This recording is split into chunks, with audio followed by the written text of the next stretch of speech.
लोकसभा निवडणुकीच्या पहिल्या टप्प्यासाठी उद्या मतदान। राज्यातील रामटेक, नागपूर, भंडारा, गोंदिया, गडचिरोली आणि चंद्रपुरात निवडणूक। संवेदनशील मतदान केंद्रावर कडक पोलीस बंदोबस्त।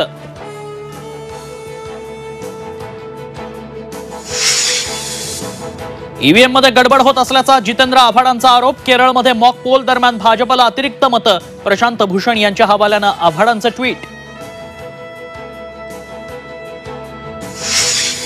सुप्रिया सुळे यांच्यावर 55 लाख रुपयांचं कर्ज। ज्यांच्या विरोधात निवडणुकीच्या मैदानात त्यांच्याकडूनच कर्ज। पार्थकडून 20 लाख तर सुनेत्रा पवारांकडून 35 लाख रुपये कर्ज घेतल्याचा प्रतिज्ञापत्रात उल्लेख।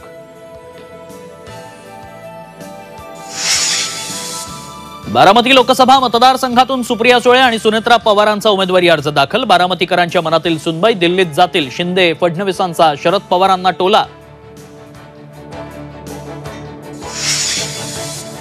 शब्द द्यायचा आणि पाळायचा नाही, सत्तेचा उन्माद या सरकारनं दाखवलाय। पुन्हा या सरकारला निवडून देऊ नका, शरद पवारांची मोदींवर घणाघाती टीका।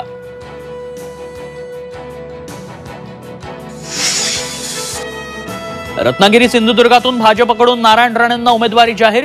किरण सामंतांची माघार। तळ कोकणात नारायण राणे विरुद्ध विनायक राऊतांमध्ये सामना। आणि शिल्पा शेट्टी आणि राज कुंद्रांची 97 कोटींची मालमत्ता जप्त। मनी लॉन्ड्रिंग प्रकरणी ईडीची कारवाई।